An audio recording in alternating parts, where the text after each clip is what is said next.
let's come before the Lord in prayer. Bless you, Lord. We honor you. We glorify you. Bless our time, O God. Let your Spirit once again minister to us with power. Give us fresh insight. Desiga kami. Ikuna kami, Ginoo. Tagai kami bago sa lambutan. Salamat, Lord, sa mga labas na pagtulungan. Padayon mo pag-ibig ka namin. So we always return to the honor, even right now. Father, in Jesus' name. Amen. So, sa atong topic, the Bema Judgment and Stewardship. Now, stewardship of our resources. Mao kini ang atong itutukan karon. Mga maayong pagpiyan nato pag-atiman sa atong mga resources. Remember the last part ng atong discussion, we talk about the other area of managing our resources and money. We discussed about generosity and giving. So we expand that in the area of our responsibility to the church, exercising the virtue of giving. So atong gitanaw kana karon. So let's now begin with our focus on the biblical giving. Now, I prepared to use the reference of Mark in chapter 12, no? Yung widow's mite. Yun ang unang-unang opening natin for this study. Let's focus on Mark 12, 38 to 44. Mao ka na. Ingon din warning against prideful attitude of rich in giving. Naghatag ang Ginoo diri warning niadtong mga arrogante nga mga dato, no? Nga sa ilang paghatag dito sa temple, ang ilang paghatag is out of pride. No? O makita nato sa verse 41, Jesus sat down opposite to the place where the offerings were put and watched the crowd putting their money into the temple treasury. Many rich people threw in large amount, dagan sa ilaha, ang naghatag og dako kaayo ng mga amount gud sa kwarta. Kini mga tao nga adunahan ani nga time. O ga-observe si Jesus dito sa temple, ha? He sat down opposite dito sa offering, no? Na ay gitawag natong place of offering, no? Yung lugar kung saan yung certain space kung saan yung offering gibutan. So ingon nga diha sa ato ang sa Mark 12 verse 41, samtang naglingkod si Jesus at bang sa panudlanan sa templo, naniid siya sa mga tao nga naghulog dito sa ilang mga halad. Daghang mga dato ang naghulog o daghang kwarta. Now take note, unsa nga klase nga halad ang isgutan dinhi? This is about tithing. What kind of giving is this? Now to be more specific in this passage, this has to do with love offering. Dili siya yung tithes doon, ha? Love offering ni. Ito yung story ng balo nga pobre. Ngunang kitanaw na ito din higay. Gusto i-drive ni Jesus yung story na to teach us a lesson. Na it's the bigness of the heart in giving, not the amount in giving. Ang importante, dili pilay imong gihatag, kung dili, kung sa kadako imo, kasing-kasing sa Ginoo. Yun ang issue doon sa love offering. Now, kung atong tanaw sa atong study, tanawa, next na portion din basaho na kong balik, no? Hanggang 44. But a poor widow came, tanawa yung contrast. So, una mo nang ipakita ni Mark the story on that particular account of that story in the temple setting. Ipakita dito yung si Jesus ga-observe sa mga rich people, nagahatag sila ng ilang love offering. Ipanid-an niya. Then, after that portion of the story, another portion niya, itadaan karon din emphasis naman yung segment na to, yung section na to, about this particular widow, a poor widow. Pobre gud ni siya. Now, sa ilang culture at the time, pagka widow ka, wala kay inheritance. Kay male dominant culture man sila. Pag lalaki, okay, yung widower, kasi sa imo man ang inheritance. Pero pagka ikaw, babae ka, widow, ang inheritance ng bana nimo, yung iyahang mga katigayunan, dili maadto sa imo. So, usually kakaadto sa mga relatives o sa uban niyang mga kunaay anak na lalaki, pero dili sa babae. So sila yung mas exposed sila sa poverty. To the point, ang uban sa ilaha, they were, begging for alms, mangayo sila limos. And kini widow, she was usually in that category na she was asking, begging for limos, for money sa temple, asking for alms. Kung atong tanawon din from this story, yung nga diha, but, anawa yung emphasis yung contrast, but a poor widow came and put into very small copper coins. Yung copper coins na to, ang pinaka-smallest denominations, okay, of money at that time. Kung sa ato ng equivalent, what's it pinaka-smallest denominations? Ha? Naapa ba nag-exist ka ron? Naapa? Naapa no? Hindi ka doon nagsuklian ka na, di ba? Ganahan nyo, ang pinakalamay ng tanaw na ni mo karoon, piso man. Di ba? Piso. Kasi kung gano'n mo, tanaw mo, pero hindi lang pagtaba. Di ba? So, try to imagine, this is the smallest denominations at the time. O ingon din a copper coins worth only a fraction of a penny. Calling his disciples, pagkakita ni Jesus sa naghatag yung balo, kitawag niya yung mga disciples. And he began to teach, and this is a discipleship lesson, in the temple setting. Ang subject dito is about giving. Yan. Tinuturuan yung mga disciples niya, what is the right spirit when it comes to giving. And he called his disciples to him, and Jesus said, I tell you the truth. So, tiyanta mo sa Tinoon. This poor widow has put more into the treasury than all the others. Talagang that is revolutionary yun. It blows their mind. Ha? Kasi mo di masabot ni mo. Ihatag lang nila si Cosintimus. Unya, siya pinakadako ang ihatag sa tanang mga adunahan o mga dato na naghulog sa ilang mga kwarta dito sa temple treasury yun. My goodness. No, this shocking kayo to. Now, mga egso, talaga mag-isip ka ng malalim. Anong klase ito ang tinuturo ni Jesus? Di ba? Kung ikaw nandoon, nandun ka sa temple, sasabihin ni Jesus, tingnan mo, 2 copper coins iyang ginulo.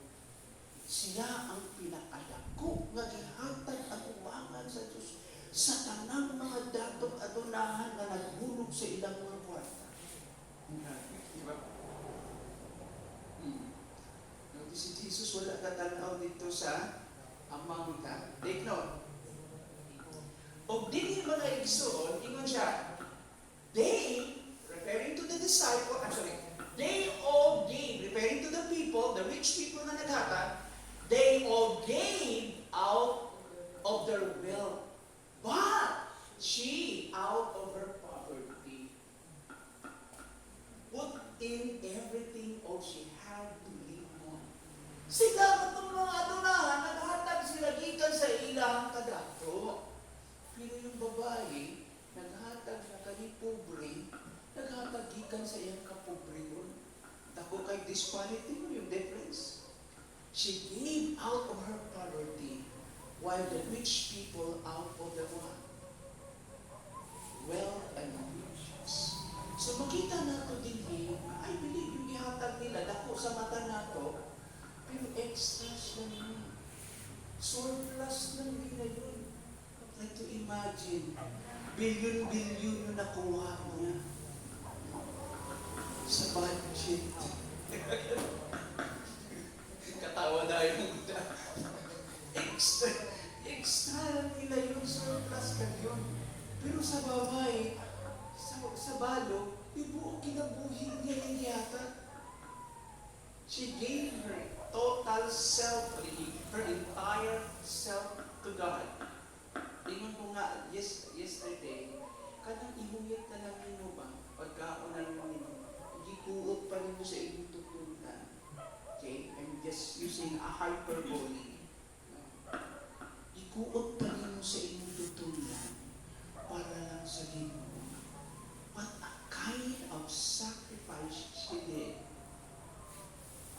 Napabayang anak karon, ang normal na tao mo atag siya pag, di ba? Pag extra. Una yun ang kaugaling, hindi ko rin maawahi ang kaugaling. Ano normal eh. Opening ito ha. Na-try to imagine kung itong widow, the tithes pa. Do you guys see it? Di ba? Try to imagine kung the tithes pa to. Ito na, opening ito. Hindi na yan necessary. Optional na yun eh. Amen? Pero dito mo makita yung spirituality ng pobre. How generous she was. Turuan pa ni Jesus ang generosity dito. Akala natin yung mga dato yung generous. Wow! Palakpakan mo! Ang laki naman nun! Hallelujah! Amen! Amen! Pledge hanggang hallelujah! Surplus na yun. Ito yung pobre. Walang iahagin halos. Ibuian niya tanang sa tubig, not expecting something in return. Isali niya, tipo, kinabuhis mo. Ha? Di hato maintindihan yung lalim giving.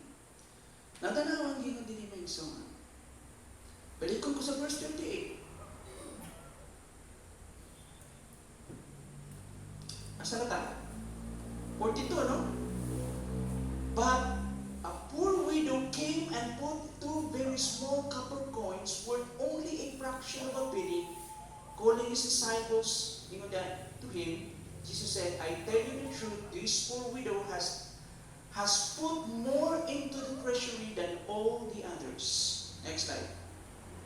Now, why Jesus' statement in verse 43, this poor widow has put in more than all those who are contributing to the offering box. Anong gisulti mo na niya? Mas daggan ang gihatag, mas dako ang gihatag atong balong kaysa atong mga dako na nag-contribute dito sa offering box. Now, ng verse 44, ang explanation niya, gihatag niya ang kaugalingon niya. Ang self. This is an expression of what? Trust. Giving your total self to God. Wala nabilin sa inyo. So, next slide. So, God counts not the amount. Take note. God counts not the amount in giving, but the proportion in giving. Ang giihap sa Ginoo, dili yung pila. Amen? Ang Diyos dili nag-ihap sa gidaghanon sa paghatag, kung dili sa proporasyon sa paghatag. Ang punto, pilay nabilin sa iya. Nabay nabilin sa iya? Wala. So what is the significance of the widow's mite? Unsay, ano ni? Importansya ni ani. Ituturo sa ato ani. Next slide. So what is the significance of the widow's mite? So ituturo ani sa ato. Ano sa importance ni ini? Atong tanaw na, balikan na nato. Ito yung history nun eh.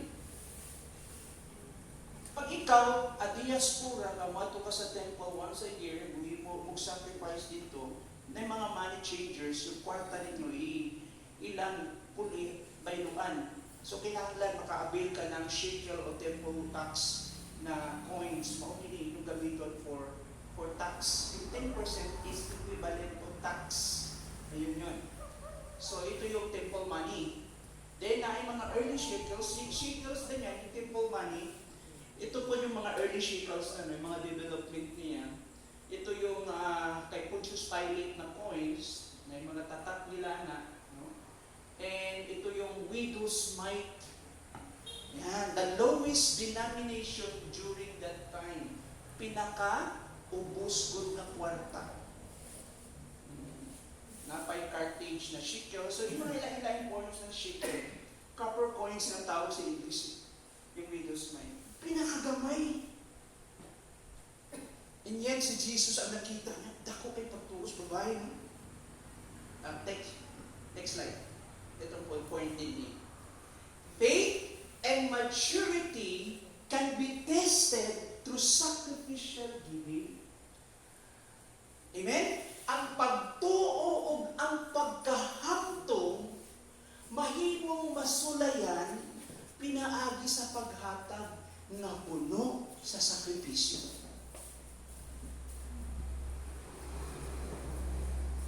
Ang Christian dili laog. Baligon ta. Everybody, say with me. Lingay yung mga tupad. Ang Kristohanon dili laog. Ayan. Amen. Ang pagtuo o pagkahamtong mahimong sulayan kini, makita ninyo kini, pinaagi sa paghatag na puno sa sakripisyo. Muna'y suktanan sa espiritualidad, kauban ng bulsa. Dili yan puro tsuri, maayong istorya, mayong tublo. Ang espiritualidad makita sa sakripisyo kasama yung bulsa. Napa mo? Uli na ta? Okay. Next slide, please on. Now, there are 4 different forms of giving in the Bible. Yan. 4 different kinds of giving. Okay. Una, meron tayong tinatawag na, ato sa 3 different form of giving in the Bible. 3 sa dato sa talento. Tutukan sa nato yung tithes. Yan. Kasi, mamaya, iisgutan ko na po sa inyo iba't ibang klaseng form ng giving. Okay? Unahin ko na lang, real. Actually, adunay upang kaklaseng kategory yung giving. Tithes, love and offering, helps, alms. Tithes, love offering, helps, alms. Yan. Saan ang alms? Limos. Helps. Now, sa Bible, tutukan nato ang tithes na ay tulong ka klaseng forma sa tithes sa Bible. There are different forms of giving in the Bible. Yung una yung tithes. No? Then merong second 10%, adunay third 10%, pero puro ni sila tithes. Ano ibig sabihin ng tithes? 10%. Yun ang ibig sabihin ng tithes. Hindi pwede mong tithes na dili. So hanggang ang language na in-expand yung idea na yan, mo nang umaabot ng iba minsan na ay 20%. Kasi kapatong na siya. Pareha nito, merong first 10%, second 10%, and third 10% sa Old Testament. Atong tanaw niya siya isa-isa. Okay.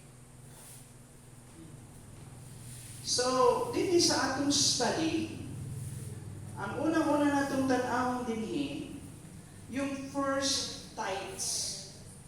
Para asa na siya? Equivalent na siya sa tax, ha? Ang unang ikapu, mo na siya. Tithe is a word that means 10 or 10%. Ikapulo sa usa, kapulo nga nagpasabot, nga ikanapulo o kapulo, kapulsyento. Mo na yung tithes. In the Mosaic Law, sa balaod ni Moses, in the Old Testament, there were 3 tithes every year. Kada tuig, adunay tulo ka klaseng tithes. Okay. 10, which was basically the tithes that went to fund the Levites and the priests. Unang-una, ang 10%, ang gisuportahan ani kung atong sabton kini, unang gisuportahan nato yung first tithes, paingon sa mga Levites o sa mga temple priests. Kinsay mga nangalaga dito sa temple? Levites and ubang mga priests dito, temple priests, mga Levites man na sila. So dito sa Numbers 18, 20 to 22 ang point of reference na to. So the Lord said to Aaron, "You will have no inheritance in their land, nor will you have any share among them. I am your share and your inheritance among the Israelites. Kinsa man tayo ni si Aaron? Kinsa may kaliwat ni Aaron? Levites. Ayan. So, ingon diha, si Aaron, dili siya mudawat. Wala sila inheritance, ang ilang tribo. Ang ilang mahimong inheritance, ang Ginoo. O gikan sa ilang mga katribo. Pila ba katribo ang house ni Jacob? How many tribes? 12 tribes. So yung 11 tribes na yan, kung imong tanaw, they're responsible, okay, to give a portion of their income, okay, to the tribe of Levi. Kay sila, wala sila gitagaag inheritance. Unsa may inheritance na kanyato? Unsa portion nila gihatag? Sa ilang. Unsa inheritance? Panunundon nila. Unsa gihatag?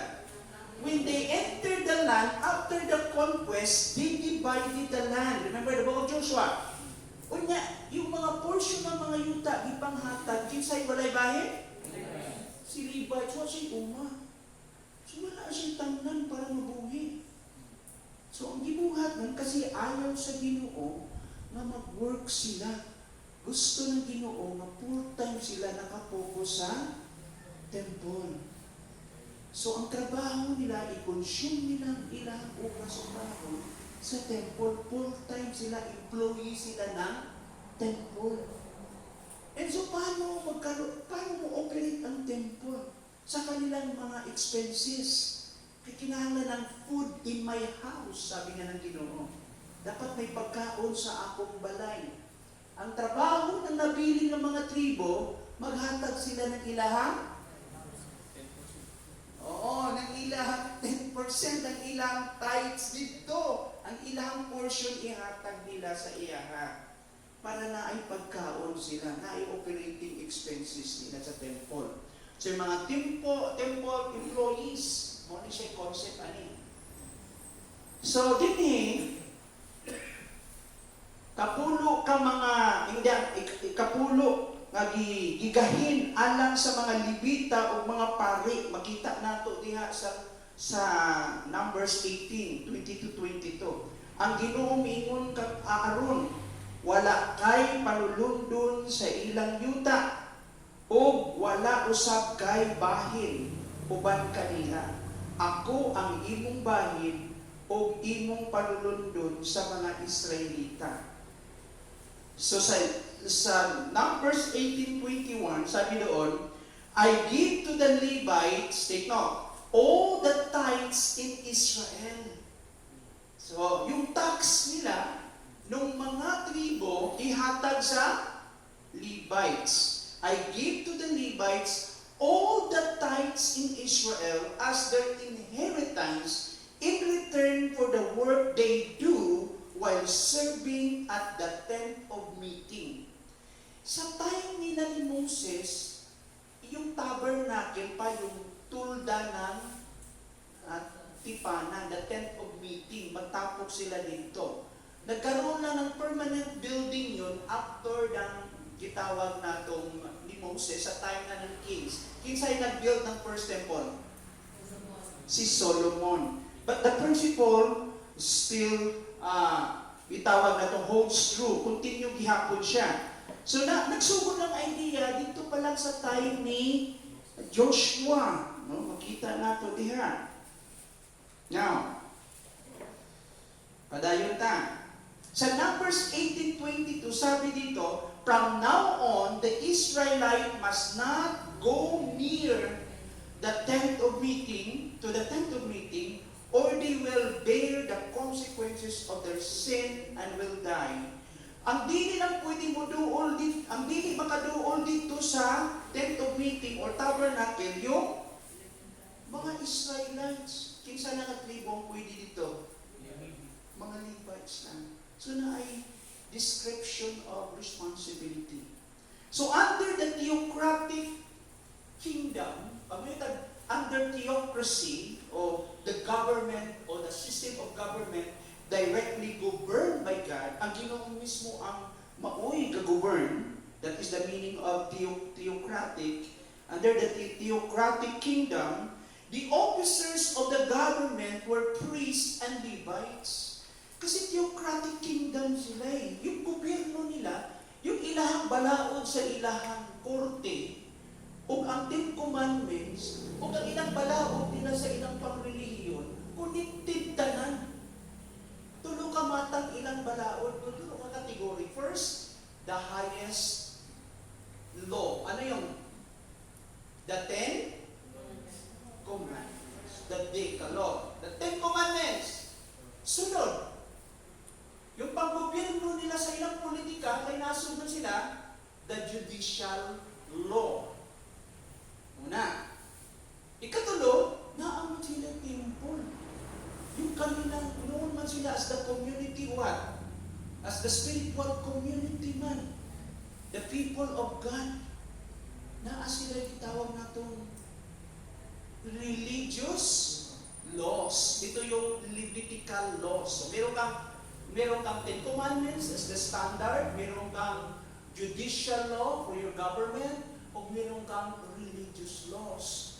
O, modong trabaho ng mga Levites and priests. So sa ilang panahon, yung mga Levites and priests, pura na silang mga senador o mga nasa kongreso. Kasi sa ilahang God, wala sila separate na mga direkta na. Kasi tinuod na hati nila. Ang Diyos ko. Nalang siya representative ko pagdating ka sa time ng mga kings. Di ba? Pero sa time ni Moses, prophets ang ga-exist. Moses was a prophet. So, sino tinudin ng king? Ang Ginoo. So, yung priest, yung mga priest sa temple, sila yung dual yung trabaho, religious and political. Nation man sila, di ba sila church? Nasod man sila. Okay, napa mo. And so, ingon dili mga igsoon, the officer of the government were priests and Levites, sila yung mga officers. They ran the religious structure, so they were paid and subsidized by the tithes of the people. Yun yung tax na yun. It was 10% of everything they possessed. Not just money, but 10% of what they had. Crops, so forth, animals, and things like that. Doon pa sa mga igsoon, pag may kag 10%, pwede 10% sa imong abot sa imong sa imong income mo sa imong livestock, o 10% gikan sa imong sa pa. Ito man ko tuloy sa Alicia pa ko ba? No? May adto dito ko, naguroy good o baktin good. No? Kaya ang stage habog man. Bago si sister ipadala dito, kami may una dito man. So, medyo nakurat ko, yung ano din, gikan mo kung syudad ko, gikan mo kung Maynila, no? Yung ano din, dili, so giguroy, para asang tights ni, pastor. Kung madapad ang ulo sa finance committee, ano, mo po na sa ato, usahay, di ba? Oo. Kakahitan ko bagay ako na sa ato karon? Oo, karon, sa ako pagbaligya, ikaroon sa finance committee ng tithes gahumay. So, ingana ba? No? So, but the point here, kung sa ilang abot, yan ang punto dito. So, karon, ingon din they ran the religious structure, so they were paid and subsidized by the tithes of the people. So, isunduhan sila dito. Munang first na tithes. So, pangutana, first na tithes, asa pa ingon? Asa? Sa temple. Kasi, para, nga naman, nga sa temple man pa ingon? Ang sa mga logically, para sa mga nagtrabaho sa temple. Ayun yun. Okay, kalawang tithes. The second tithe, the second 10% went to fund the national festivals. Kasi nasa yung mga fiesta eh. Deuteronomy chapter 14, 22 to 26. Just another way to fund the government. That is 20%. So, ipanghatag aron sa pagpunduhan ang mga panulundong piyesta. Muna ikaduha. Sa Deuteronomy 14:22 to 26, usara ka paagi aron punduhan ang gobyerno. Mao ka na ang ingon diha, mao ka na ang gitawag natong porsyento nga gihatag. Ikaduha na siya. So sa ilang mga celebration kay daghan man silang piyesta. Di ba? Nang ilang mga piyesta, dili lang na basta imbento lang. Yun mo yung Judaism, that religious community, they were really, their religion is really true. They worship the true God. Tinuod na Diyos. So nasa sila yung mga feast of what? Harvest, the feast of the Jubilee, the feast of Pentecost, o New Harvest, the feast of Passover, dapat kayo sila feast, o mga festivities. And so naa sila yung pundo para anak. Di ba? Now, pag nag-anniversary, usahay, na mga holidays, asa man tanong ko ha? Let's say, ato sa gobyerno pananglitan, usually, ang mga community gat tinabangay sila unsaon nila i-fund yung nila hapong mga activities. Mga ubang religious groups. So, din gitaganan ang idea din nga sa ilang nasod, mauni ilang dagan. Ang third 10%, ang ikatulong nga tithes, every third year, sa ikatulong katuig, no? Kada tulong katuig, so ikatulong ka po, ingon din matag ikatulong tuig, nagbayad sila o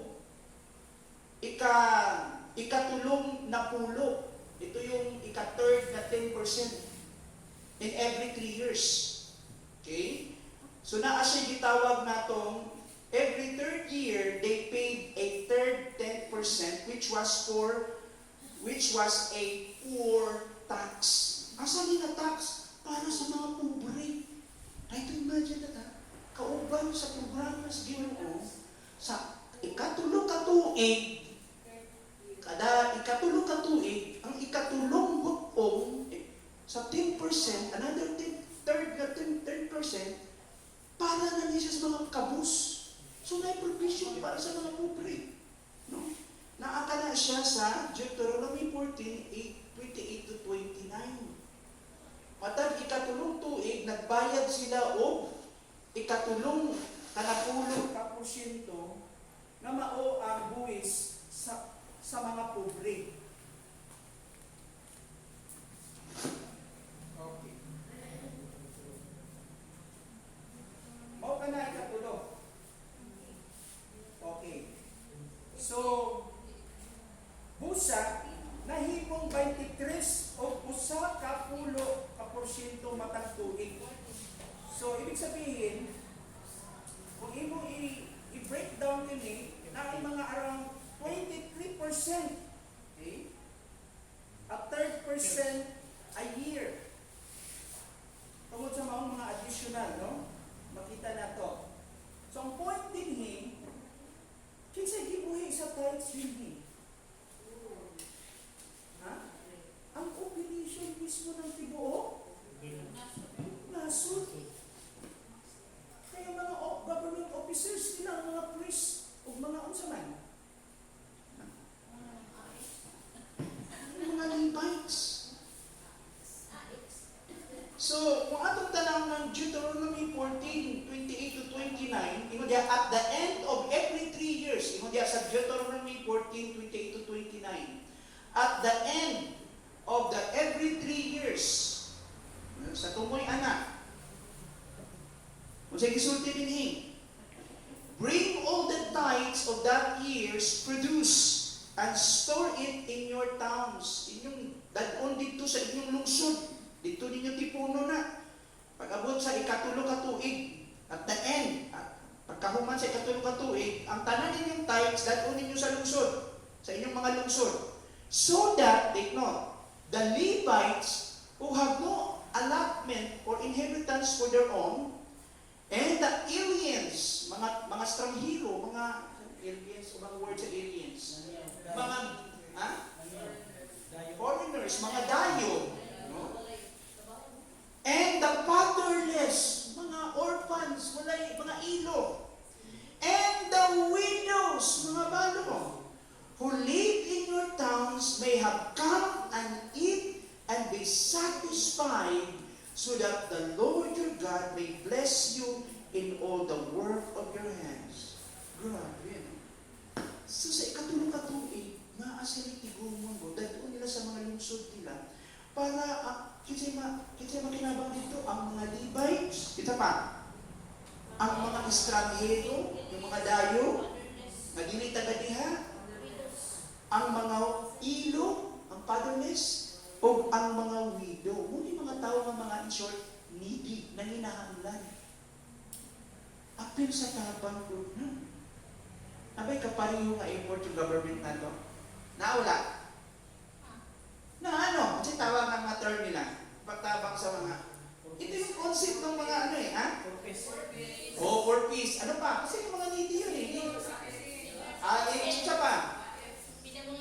Oh, dagkan na kaayo. Basta dili lang ugumon God, no? Mata, di ba? Dili lang God ugumon, maato na sa tarong God, nindot. Amen? Ay, dagkan man ang malipay. Si Juan de la Cruz malipay man. No? Yung pupring tao God, malipay tanan man. Oo. Asa problema magsugod? Unahon na ko akong karyente, akong kaila, ikan sa tambal, ngadto sa kwarta, ngadto sa, di ba? Oo, mauna sa idol. Now, kini siya, godly community kini. Gabuild ang Ginoo na kung man. Righteous community. Community na ang Diyos mismo ang ilahang presidente o hari ko. Kaya gitinawag na theocratic kingdom. Okay. Now, then there was a temple tax, napoy temple tax, speaking of the Levites' tithes, para ni tithes, para sa mga Levites, which of course was from the tithes paid for them. Ibayad sa ila, ha? Ito yung Numbers 18:25 to 31.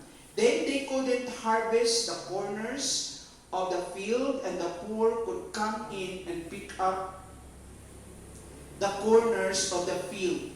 And if a bundle fell off the truck, they couldn't pick that up. That was for the poor. It was referring not so much a tax here, but that for the gleanings were to be left on the field for the poor. Alam mo kung basahon nato ni siyang 25 to 31 sa Bisaya, nindot ka ano? Try to imagine, ha, gihakot na imong harvested mo, gisakay na imong abot sa truck. Pag na ay mga nahulog ng mga bandel, ayaw na po nita, para to sa pobre. Intindihan nyo? Pag nag-ani ka, ayaw hudda. Pag bilini yung mga pobre, notice, naagin ng sharing. Kung naakay abot, naagin ng sharing. Oo. Dili ka gahuna-huna sa imong kaugalingon, nagahuna-huna ka sa community, lalo sa mga tao nga. So, ingala ka rin doon ang community nila. Isang mga badlo nun doon sila. Ha? Bawa na siyang naigsoon, no? Nindot good me. Nakaroon, di na kung kaayo mo resell dito, ikuha lang ang mga idea niya. Now, okay, akong basahon na, pero mas hindi siya basahon sa Binisaya, no? Akong basahon na din sa akong translation, nga din. Unya, adunay puwi sa temple, nagsulti bahid sa ikapulo sa Levita, o siyempre gikan sa ikapulo nga gibayad kanila. Sa Numbers 18:25 to 31, unya dili sila mag-aani sa mga iskina. Dili sila mag-aani sa mga iskina, sa mga corners sa umahan. O ang mga kabos makasulod o manguha sa mga nasa iskina sa umahan. So dili na anihon ng mga sampol. Na-tithes yung Levites. Dili na pinag-harvest na nasa kilit-kilit. Ibilin to para sa mga pobre. Ayan yung idea dito. O niya, o kung ang usap kaputos mahulog gikan sa truck, dili nila mahimo good. No?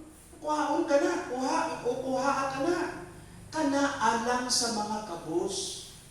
No? kini nagpasabot nga dili kaayo ingon diha, kini ingon diha para sa mga kabos, kini nagpasabot nga dili kaayo buwis, no, dili ni nagisgot may tungod sa buwis, kundi nga ang mga hinagdawon ibilin sa uma alang sa mga kabos. So we have that reference. Tagalog ang notes ni Mason. So in the theocratic kingdom, a Jew would probably give to the government 25% a year. So sa theocratic kingdom, na ginharian, usa ka Hudyo tingali magahatag sa gobyerno o 25% matag tuig. Kana mao ang ingon diha pag itawag natong batakang buwis nga iyang ihatag. Dili gayon kini usa ka na pulo ka porsyento. So notice tax na siya.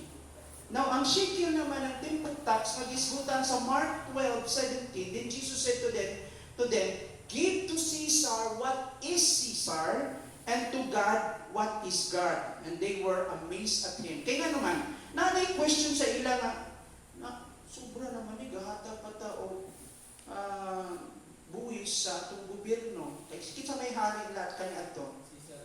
Dili, pero si Caesar. Kinsa may hari na sa Jerusalem? Si Herod, ayan. Kaya lang si Herod under sa power ni Caesar, o Emperor God. So, kay ato yung mga Romans, ilang sakupo ng mga nasod ba? Naman yung mga kings, may mga leaders man na sila. So, muna gitawag siyang emperor kasi siya yung mamulog na Lord of Lords. Siya yung pinakadako sa tanang dako o dito, tanang leaders. So, ang ga-exist na king ato, yung title na gitawag na Herod. So, na Herod Agrippa, Herod Antipas, Herod Augustus. Sunod-sunod na sila, no? So, kung atong sakton diha, anak na time, si Herod, daalang siya authority, na ay limitation niyang authority. Di siya punin mo exercise of authority nga mula pa sa gihatag sa katungod sa iya sa emperor. Unya, karon bahatag po sila sa king. Remember, sabi ng Diyos, pag nabutang mo ng king, unang-una sa time pa ni Solomon, ito yung inyong katungdanan sa king. So, nagpadayon sila nagkaroon ng king for many years until sa time ng mga Romans. Now, karon, gahatag silang tax sa government. Unya na panay patong kay mangayo mo po ang emperor. Di ba? So, exorbitant. Kadaliog ilang buwis. Likramo sila. Di pa, matag po na kasi sa good. Gahatag po dito sa temple. O sa ito ba ni Jesus? Ihatag ang palakay Caesar. Kasi Caesar may ka-provide nyo diya appeal o mga uban niyang security o iyang power, tanan-tanan. O ihatag po ang para sa temple, para sa Diyos. Buti pa sabot, dili giundang yung temple practice. Amen? Unya, wala po ang Ginoong Hesus kay insinuate na mag-rebuild dita. Dita mo bayad o puwi sa gobyerno kay pila ka bilyon ilang giusikan dito sa control project ko. Itamuhatan. Okay, si Jesus na mismo, itagahan silang sakto, perspektibo kay mga kawatan ba yung ubang mga, ano dito, mga itawag natong kolekta o buwis, mga tax collector. Di ba, na-design for si Jesus na tax collector? Kinsa to? Si Matthew. Naalala niyo si Zacchaeus. Nung naborn again siya, nakonsensya siya. Lord, ako iuling din ng kapila-kapilo. Okay? Karoon siya ng tinatawag natong pag-uli, ba? So, grabe sila maningin. Ano ko ang mga mudyo ato nga tayo? Nabalik ka sa istorya. So, dinhi, ihatag kay Caesar ang para kay Caesar. So, an example being at 20% in Egypt, ato nga time port, sa time ni Joseph, second only to Pharaoh, collected 20% of tax because of the coming drought sa pag-abot ng gitawag natong huwaw. So this tax was given to the Egyptian government. Muna atong example makita din. So nakikita po natong involuntary o compulsory pinugsanay na giving is given to the national entity for the supply of the needs of the people. Para atong naitagod sa ilaha. Kaya nga yung idea ng Proverbs 3 verses 9 to 10, honor the Lord with your wealth, with the first fruit of all your crops. Then your barns will be filled to overflowing, and your vats will brim over with new wines. Mauna i-honor ni mong Ginoo. Balikon ko. Ang sa'yo usang language ng tithes? Tax. Tax to siya. Oo. Kaya tawag temple tax. Now karon. Next slide. Is the tithe still applicable to the church? Dili man ta temple, dili po ta nation, dili po ta Israelites. Church is a spiritual entity, spiritual community. Applicable pa ba ang tithes sa church? Now, okay, sige, atong tanawon ha. Taas ang tuong kamot, muingon, nga ang tithes applicable sa church. Taas.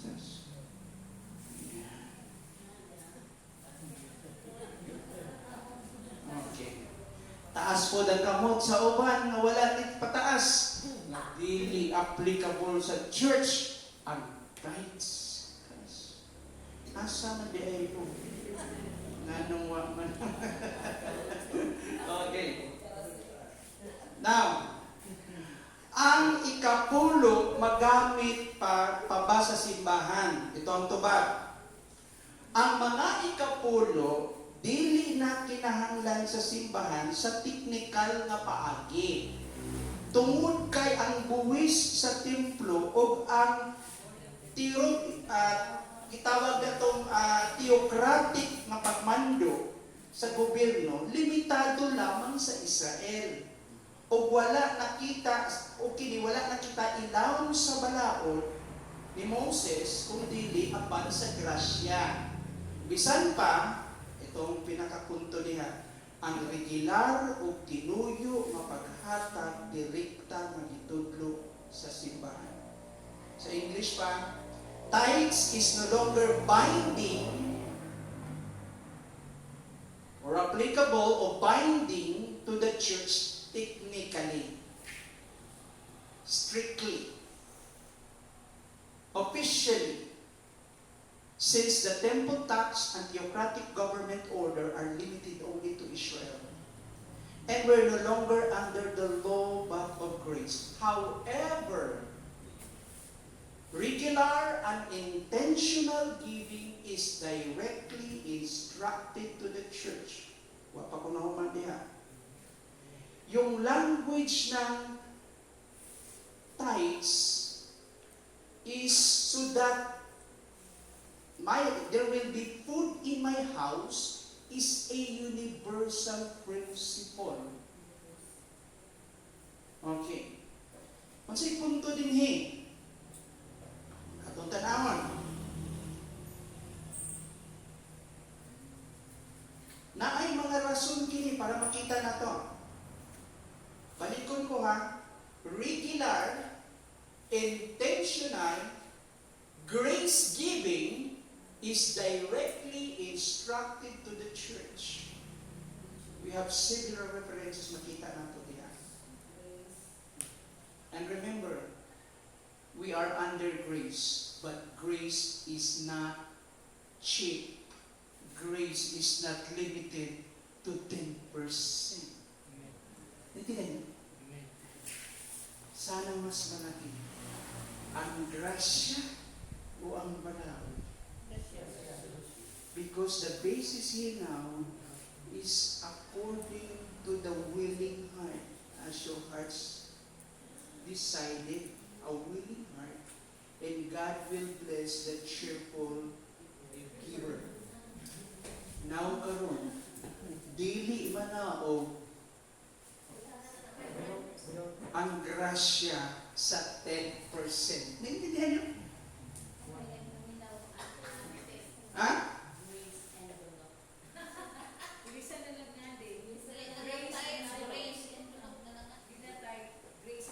Galing nila. Bilis nila makaka-catch up, no? Ibig sabihin, dadagan akong may nakita ninyong mga possible changes. Naintindihan niyo? Galing, ano? Nakikita niyo na ibig kong sabihin. Okay. Dati hindi malinaw sa akin ito. I remember yung world map.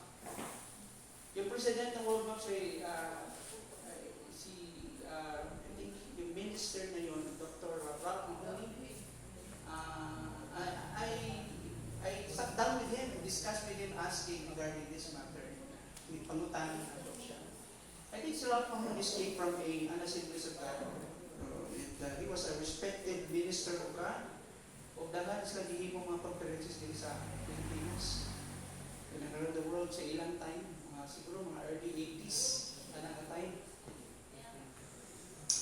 And kini nga butang is dili kayo na yung clear. Lately lang sa uban, ini-emphasize nila yun. Kaya lang, isang extreme, notice, pag naminaw mo sa wali ni Billy Graham, maminaw mo sa ubang mga wali ng ibang mga respected pastors, of course, they took a different view. They would say directly, there is no tithes, that is sin to tithes. No, notice? O, ganun, medyo bugat na tayo na siya ng statement. But I would respect kung saan ang gagaling. Because, of course, technically, wala, good na. Pero ito yung universal principle. So that there will be food in my house. Ang question, ito yung question ko, paano ini-interpret ni Paul? Hindi ini-interpret ni J.I. Packer, ni D. Martin Lloyd Jones, ni E.W. Tozer, and the rest of the reformers. Anong sabi ni Pablo? How Paul, interpreted that portion? Paano naintindihan ni Paul yung Old Testament practices? He was a Pharisee, and he was pure Jewish blood. Paano naintindihan ni Pablo? Tingnan natin yun. Okay. Next slide. Number 1, those who work for the gospel should live by the gospel. That is from the mouth of Paul. Okay? Diyan mo pasabot. Kadtong nagtrabaho alang sa Ebanghelyo, kinahanglan mabuhi sumala sa Ebanghelyo.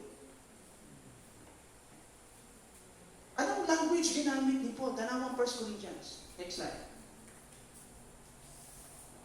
Okay. Bago na po basahon niya, basahon sana ko sa inyong 1 Corinthians. Ha? Ito yung Old Testament pattern. Allow me, turn your Bible to 1 Corinthians 9. Sabi ng 1 Corinthians 9, 30-40, could we have si Buano? Yan. Ako basahon sa English, ko diha, don't you know that those who work in the temple get their food from the temple? Wala pang bumasahin. Ikatong mga nagtrabaho sa temple, kuhaon nila ng pagkaon gikan sa temple. And those who serve at the altar, the priest, ingon niya, share with what is offered in the altar. Na sila portion po makuha ikan sa altar, dito sila nabuhi. Tarawag yun ni Paul sa verse 14. In the same manner, grabe ang application ni Paul. In-apply ni Paul yung Old Testament practice. Yung Levitical practice. In the same way, in the same manner, sa samang paagi, the Lord has commanded that those who preach the gospel should receive their living from the gospel. Kaya ang sinasabi ko, so that there will be food in the house of God is a universal principle. Still binding and applicable to us. Bahala na kung anong tawag mo dyan, tithes ba na uunsa na? The point is that there must be food in the house of the Lord. Now, sino ang community ng Diyos sa New Testament? Sino? Who is the spiritual community of faith? Sino ang community ng sa New Testament? Anong tawag sa atin? The church. Yung language ng gospel, saan ginagamit yun? That is a New Testament term, madalas gamitin. Church. Ano yung context ng 1 Corinthians? Church. Naghatag siya ng history. Sabi niya, ito yung sa temple. Sa nasamang paagi, ang nagtrabaho sa Ebanghelyo, kinamabuhi ko siya. Tatanawin mo diha, in verse 14. In the same way, sa samang paagi, ang Diyos, ang Ginoo, nagsugo ka na ito. Nagkatong mga nagwali sa may balita, kinahangang mo dawat sa ilang ilang panginabuhi, sa ilang kinabuhi, o ingon diha sa ilang ikinabuhi, gikan sa Ebanghelyo. So those who preach the gospel should receive their living from the gospel. Kasi magpakaon sa mga alagad. Ang gikan sa Ebanghelyo ng asa man na dapat gakahitabo sa sulod ng simbahan, sa community faith. In ana interpretation ni Paul sa Old Testament. Now, tanawa pa ng igsawa. Paul uses these verses to defend his right. Actually, ginamit ni Pablo kining 1 Corinthians 9:13-14. Gigamit ni Pablo kining bersikulo aron dipinsahan ang iyahang katungod sa pagdawat og pinansyal nga suporta. Ingon diha, itandi ang katungod sa mga ministro sa Ebanghelyo nga suportahan sa simbahan ngadto sa katungod sa mga pari sa daang tugon nga suportahan sa ilang pagserbisyo sa templo. Muna punto dinhi. So ang 1 Corinthians 9:14-12, niining seksyon, gipananghi maraot ni Pablo ang katungod sa mga apostolis o mga ministro sa pagdawat og material na suporta gamit ang mga pangutana sa rhetorical questions aron ipakita nga siya adunay matang katungod o samang katungod sa ubang mga apostol. Sabi ni Paul, wala ba ko'y katungod sama sa ubang mga apostols nga mudawat po? Sa akong mga katungod, sa akong rights na maninyo, rights na mabuhi sa mudawat o financial assistance or support from the church, I still have that right. Yung punto ni Pablo.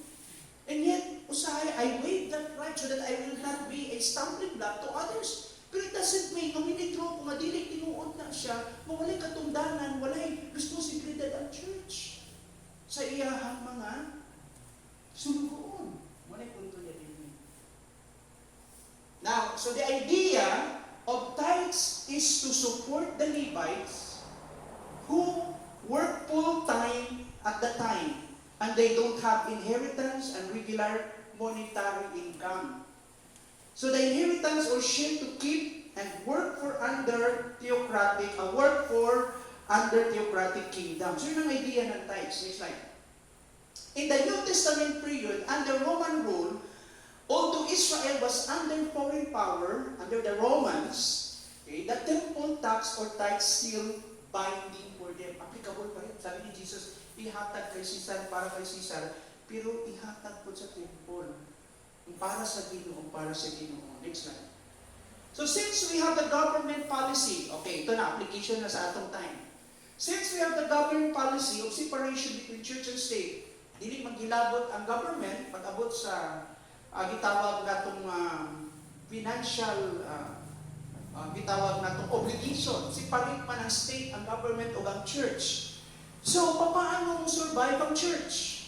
Naaman siya'y kalahian. Ang government, ang responsibilidad ng government, yung tanang constituents, kutob sa citizens, kauban ka sa tabang, pero yung imong organization, as the community of faith, paano nyo i-operate yung inyong mission, ang inyong mga ministries, dili obligado ang government since there is a separation. Although the government, of course, will help.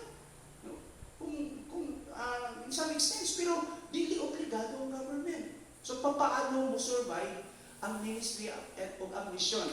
And so, yun din since we have the government policy of separation between church and state, it means the present government does not support or provide for the church. And other other religious activities. Therefore, in principle, the church should also take the same practice to provide for ministry work and for the workers of the gospel. In short, trabaho ng simbahan na siya to look after the needs of the employees of the church.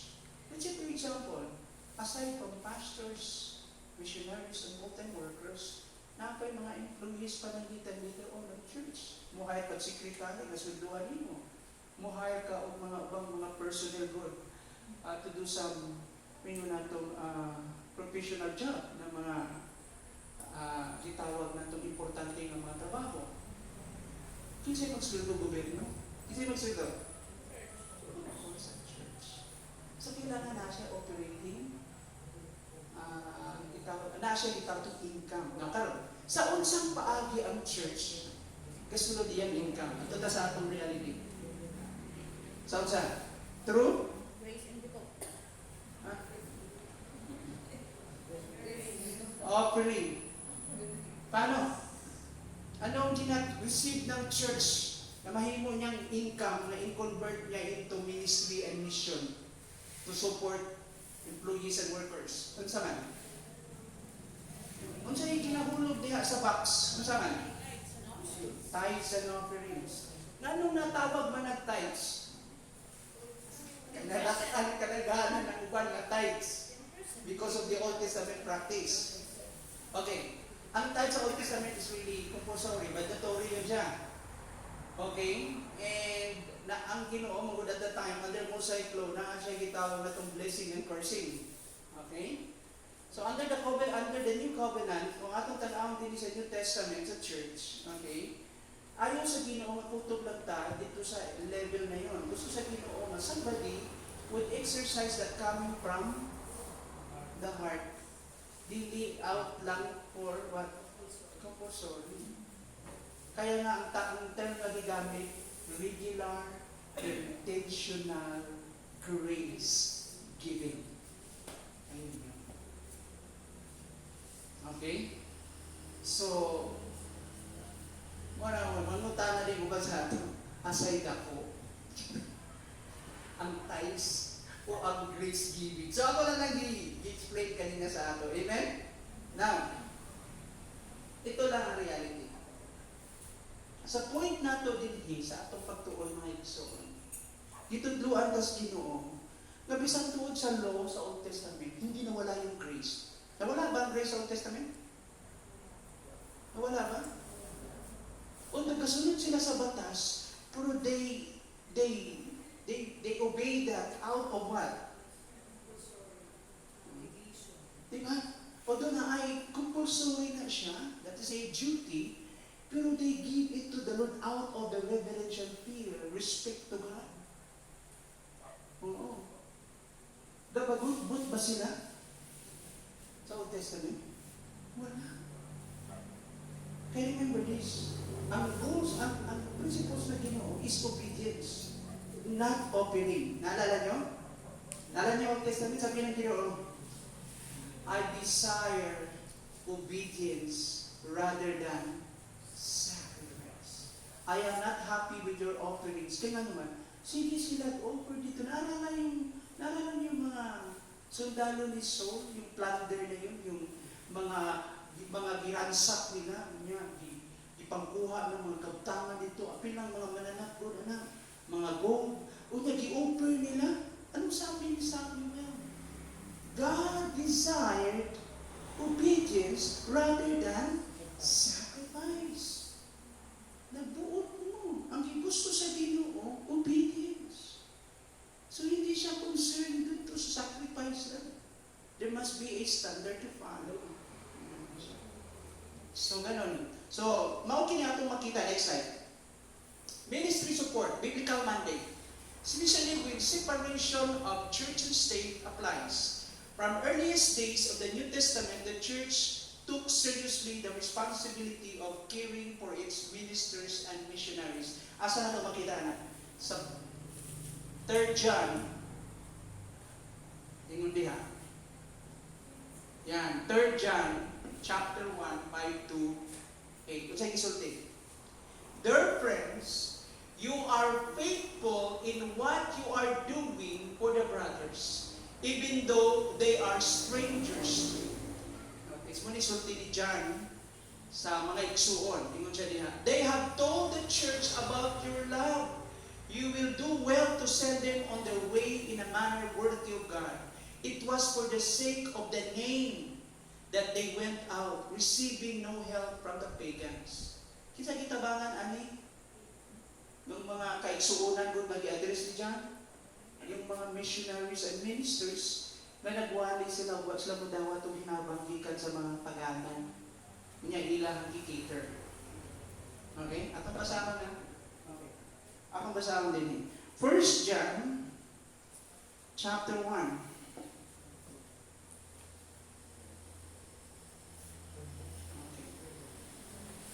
1 John chapter 1. Verse 5 to 8. Ingon din hi.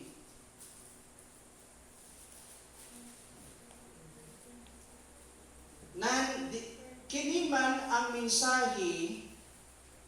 Okay, this is 5. Sorry. 1 John 1. Okay, 5 to 8. Nan kini mao ang mensahe nga among nadungog gikan kaniya o nagpahayag nganha kaniya nga ang Dios kahayag o diha kaniya walay dayon kalingit. Tama ba? I think 3 John. Okay. 3 John. 2 John naman. Yeah, ikatulong buwan. Verse 5. Hinigugma, ikaw nagabuhat nga matinumanon sa bisan unsa nga imong ginabuhat ngadto sa mga igsuon ug ngadto sa mga langyaw nga nagdala sa panghimatuod mahitungod sa imong gugma sa atubangan sa iglesia. Kinsa kung imong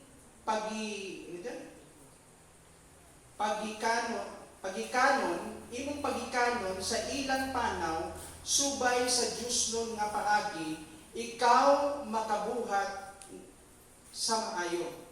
Tungod og alang sa iyang ngalan, sila nanglakaw nga wala nagdala bisan unsa gikan sa mga hintil. Busa kita angay mudawat sa mga ingon ni ana aron kita mahimo nga isig ka magtatabang sa kamatuoran. Binglang daw maanin iyang binisaya din, no? Ako mismo gud. Okay. So dear friends, you are faithful in what you're doing. Matinud-an kamo sa inyong gibuhat para sa mga igsuon, bisan pa apil na sa mga langyaw. You have told the church, yung gisultihan ng iglesia, mahitungod sa gugma, sa inyong gugma. You will do well to send them on their way. Maayon yung gibuhat para sa ilahagod. Sa paghatod ninyo to send them in their way, in a manner, sa paagi nga, ang ayan at tubangan sa Ginoo. So it was for the sake of the name, for the name of Christ. It was for the sake of Jesus' name that they went out, receiving no help from the pagans. No, yung mga magwawali bitaw, no? Yang inyong gibuhat, kitagaan ninyo sila tamang accommodation and hospitality, you cater them, o isend out ninyo sila ng sakto. So we ought therefore, okay, to show hospitality to such men so that we may work together for the truth. Kinsa gipakitaan na hospitality?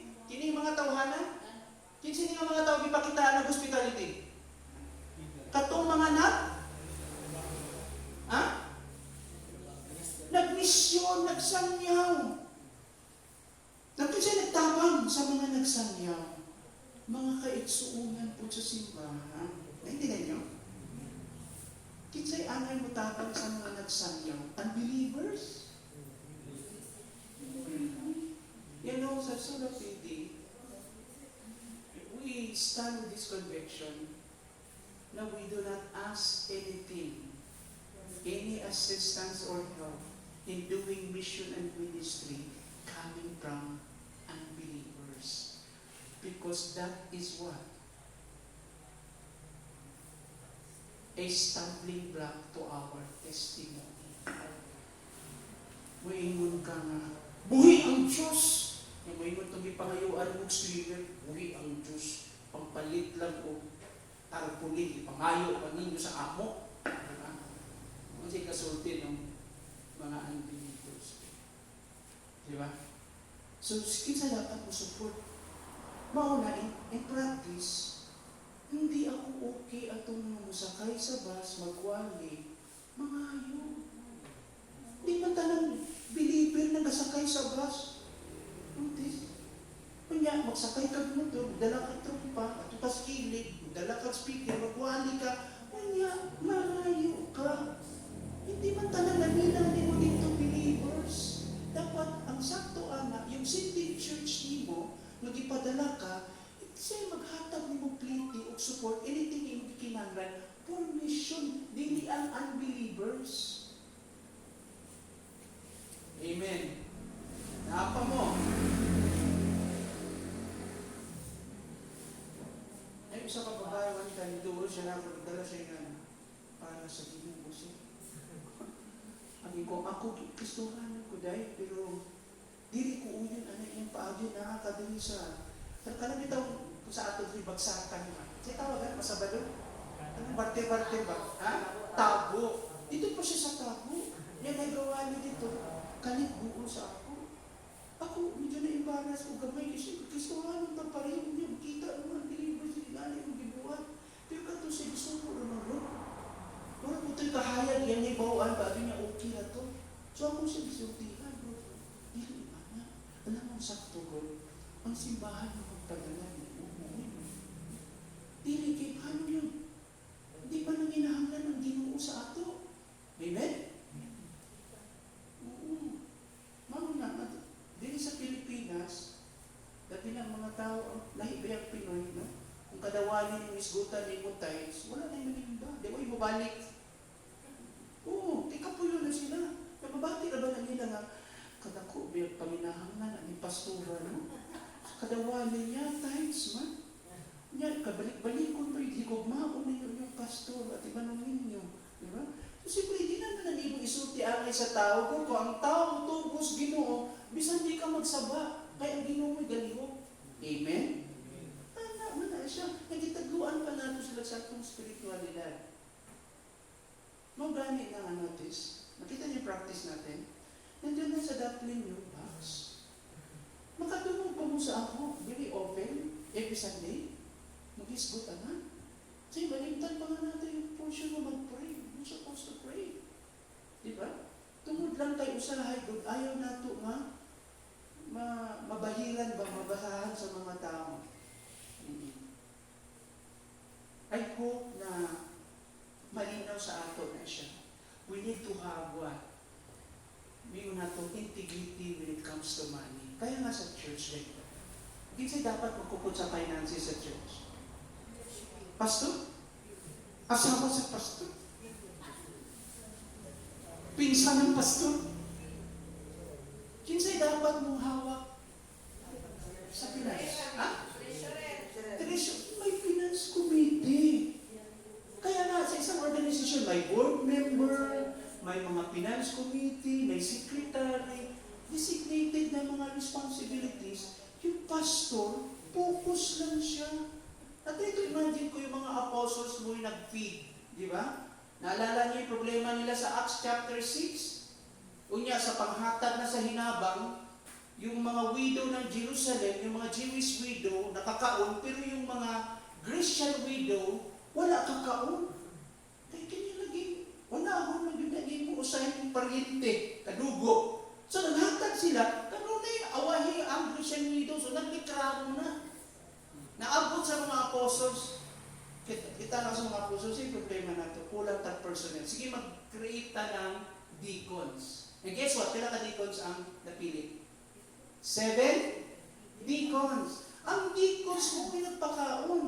May kaserve sa table para ang focus ng mga elders, ng apostles, ng pastor, for the prayer and for the ministry of the word. Dili mo apil siya ihap dito, kung pilay income, pilay iya. Hindi mo ilabot ang pastor dito. Hawaan ang simbahan kung nakupot sa kwarta ang pastor. I am not kidding. Doon ako magtudlo na when to leave a church. There are several points when to leave a church. Pero yun na. Kita na rin kamo punta. As much as possible, tanong atong liburan. Okay. Next slide. So at a practical level, Paul expresses gratitude for the Philippians partnership. Pasalamat si Paul sa partnership ng mga believers in Philippi. Sa ilang partnership sa ministry. Sabi niya, you sent me help for my needs. I am well supplied. Makita nato ka na sa chapter 4, 14 to 19. In summary na lang, no? Ingon siya, not to gain more for himself, but so that church would share in spiritual fruit. Nga naman, kinahanglan mo nila po i-bless si Paul. Kasi sila also blessed by God when it comes to spiritual matters. Ibig sabihin, si Paul ang nag-feed sa kanila, ni-grow sila, na-nourish food sila, napakaon sila. In return, they also bless the servant of God. Katapang sila in partnership. In fact, makita nato diha, ingon nga si Paul, I am well supplied. Kinsa gipadala usay sugo ng taga-Pilipay at that time? Kinsa? Oo, taga-Palayan din si Epaphroditus. Si Epaphroditus, tama si Paul. Naalala niyo ba saan tinuro ni Paul yung language ng I've learned to be content in whatever circumstances? Sa Philippians yun. Kasi may mga times na usahay, galisod po yung mga taga-Pilipay. Ang ginabang po nila, usahay na yung mga time na madilim. May mga sitwasyon na usahay madilim. O si Paul, nakakatuon siya usahay sa tingin. Yung siya, nakakatuon ko makuntito sa bisag sa kaitan. Okay. So makita na po din yung mga igsoon, okay, at least medyo malinaw na sa inyo, no? Now, mga katong unang punto, why this is very important, no? Contributing to the work of ministry, and gitanaw na to yung language ng Pilipay. Saliot lang ha. Dugangan pa na ako sa inyong notes. I think, so ito yung sinasabi ko na the purpose of the Old Testament times is so that there will be food in the house of God, and this is a universal principle for the church that should abide. So contributing to the work of ministry, mao na itong gisgutan. And why this is so important? Para masustain ang church operation o to enable the full-time ministry, yung mga ministers who are ordained and confirmed, serve in full-time should be free to devote themselves entirely to preaching, teaching, and pastoral care and other duties. So it is church members' responsibility to ensure their needs are met so they are not distracted by financial burdens. Muna yung gakahitabo, nga nung ang ubang pastor, gatrabaho, labi na kung pioneering work, kasi ang church, dili pa siya capable, no? Kaya nung doon ko kanya ato, pastor dili sa ubay, di ba?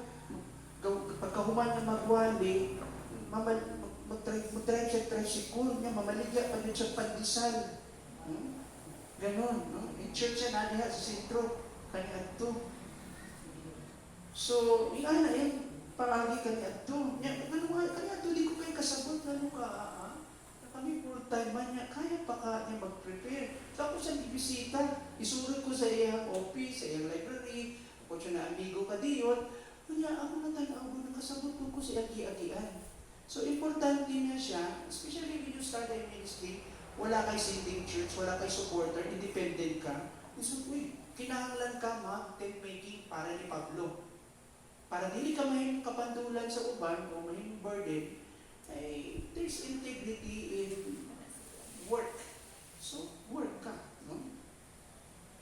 Importante din yun, no? Pero, anong pasagli ang ministry? Oo. Kaya pwede mang napunsyong kasawad, ikaon na kasawad, naligtan ng ministry. Nahimo na kang negosyante. Ganun yun. Wala na ko yung tayo mga igsoon.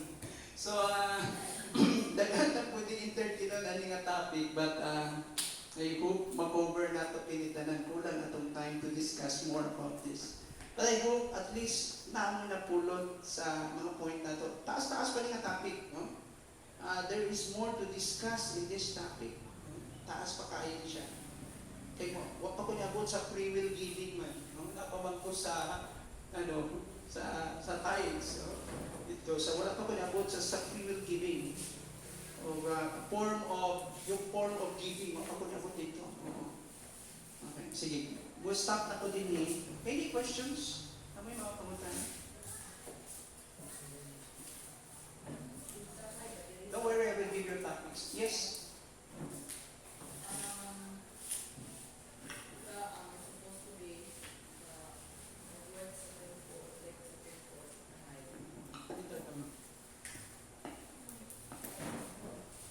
Dapat raw kay sa ikuan dapat full time ang mga alaga sa Ginoo so sa church sa atong sa acts focus sa ilang pagtuon o pag-ampo.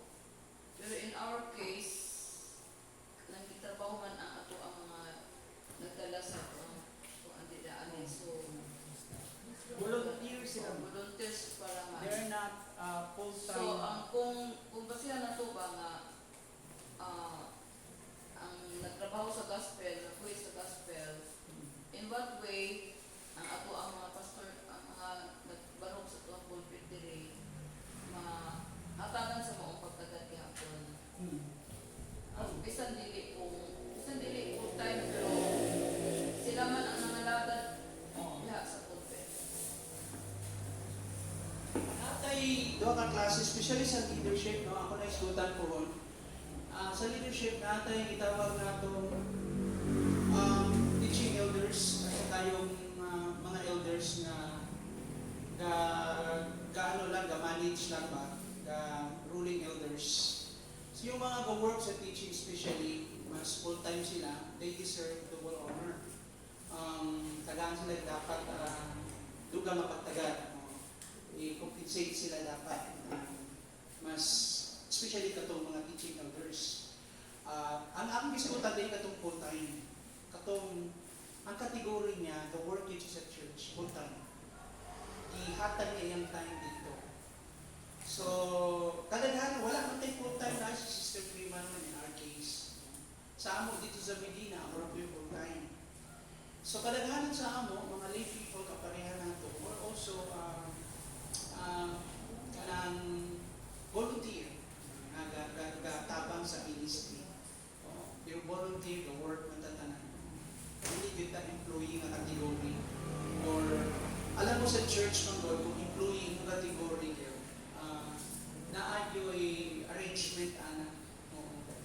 Ito imagine na, paano mo i-compensate ang isang full-time worker? Tana to pastor. Let's say ang church, meron siyang pastor, meron siyang associate pastors, meron siyang mga uban pang mga full-time good na workers. Paano mo siya i-compensate na reasonable ang sweldo? Ano dapat, pila dapat ang iyang salary kung sweldo ang iskutan na to? Reasonable, makatarungan na sweldo, dapat pila? 500 daw. So 500 a month, pila na siya? A day. Pila sa imuan man? Ha? Pila?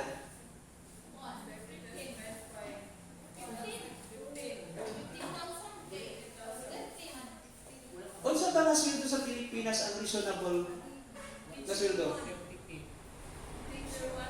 Teacher 1, sweldo ng extra. Yun ang reasonable na sweldo. O niya, silipin ka sa duty at saka sa BIR, kung imong eskwelahan, ang teacher mo, sweldohan mo lang ng 10,000 karong time na time sa isang private school. Hahabulin ka ng BIR mo. So anong ipalabas mo? Gagawin mo sa BIR, sasabihin mo ganito. Ano lang yung remuneration kasi hindi rin makaapas ang amo ang income. Palitan mo kag report. dapat, kung munghatag kag reasonable nga sweldo, yung sweldo ng teacher 1. Below poverty line pa na. Pobre pa na. Ha? Oh. Oo, appeal ang benefits. Kasi employee nga siya. Alam niyo ba yung mga Levites and priests ilang times sa Old Testament? Kita lang naman sa ato ang philosophy of ministry, pastor living by faith, literally. Diba? Ang ibang churches, yung mga pastors nila with salary. With salary. Punta ko sa ibang church. With salary.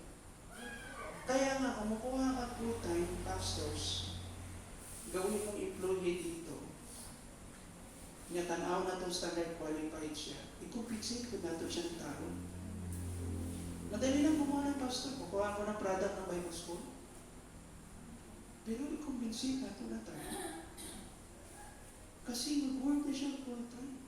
It so happened lang na I belong to a different kind of philosophy. Yung sakripisyo yun, ha? Ang sakto, you want the church to be blessed by the Lord. We follow the right pattern. I-bless ng Diyos yung church. Tsaka yung mga tao. The reason why sometimes we're not also blessed, because we neglect the house of God. Hindi mo na ang ibalik pa sa pagpito. Sa ato ng maturity. Nabalikan ko, ang reasonable na sweldo, kung tagaan ang bibig sweldo sa ka-employee, na full time, labi na, mission, pang-Ginoo pag yun. Our business is the eternity of soul. Diba? Kaya nga, magiging reasonable na sweldohan nyo na lang ng teacher 1 na sweldo. Pero teacher 1? 34. We cannot afford. Kaya nga naman. Diba? Ito na lang. Depende ito sa community. Kaya nga ito nangyayari. Tanaw. Okay, kung yung pastor ipadala ng church, yung church daan established. Yung sweldo niya, galing doon. Hindi galing doon sa pioneering work. Hindi ganun ang experience namin. For my more than 30 years of ministry, hindi kami experience. Kaya malakas ang mukha ko na sabihin yun. Kasi kami nabuhay, kami dili na. Yun ang dapat yun. Kasi ayaw mo maging pabigat, pioneering yun. Kaya nga dapat yung church mabot sa point, ma-establish siya. Pag na-establish siya, ibig sabihin ng mga tao, bless ka rin ng Diyos, automatic yun. Kasi capable na sila yun. Amen? Kaya na, ang baga katinda na kada Domingo na lang iwanan ng pastor niya, magpadumog-dumog na lang bilang pastor. Higugmaan ang inyong pastor. Magpadumog-dumog na lang pastor, kaya naman, which is hindi dapat. Kasi magiging cheap ka eh. Dapat ang tanaw ng mga tao, projection na sa pastor, spiritual person. So pag-abutan na ng mga pitanga, hindi mo na concern, hindi mo na nag-ihatag sa Ginoo, pero yung mga tao gagro and matured, yung mga ruling elders, gahuna-una sila how to run the organization, o ang ubang mga teaching elders, paano nato ayusin yung community. Di dapat hindi na siya mag-urian na, kaya kada, sunod dyan, ang kaulong, ang pastor, magkautang-utang na lang dito. Nadaot niya, ha? Image, sumod-ana. Nya, lahi na ba ang congregation kay daghan kay demand, di ba? Gusto niya sa iyong pastor, pero perfect. Diba? Okay, gutom na lang ka dito. I think that's enough for you for today. I hope namoy na po lang karong gabi. Let's pray. Salamat Ginoo sa grasya nimo, padayong kagatabang kanamo matag adlaw. Salamat sa kinabuhi sa matag usa. Inyong tabangan Ginoo padayong matag usa kanamo, Lord, sa amo ang journey, sa among Lord, lakaw sa among kinabuhi. Salamat nga naghinapin kayo ng imong grasya. Nigubanan kayo din kami. Lord, sa among pagpamauli karon, Lord, nagdada kami na Lord, na safety sa among sa pag-issue na mo ugma sa among mga tulumanon, we are thankful Lord nga tagaan mo kami padayon Lord sa grasya na Lord mo survive o dili lang mo survive o dili ma-accomplish na mo ang mga goals kada adlaw sa among mga trabaho. Thank you Lord for the victory, and thank you Lord for helping us to become a positive witness or testimony for you. Let your light shine Lord continually and use us as your vessel for others. Continue to share the gospel. Salamat sa inyong gugma kanamo. And thank you Lord that every day we have more than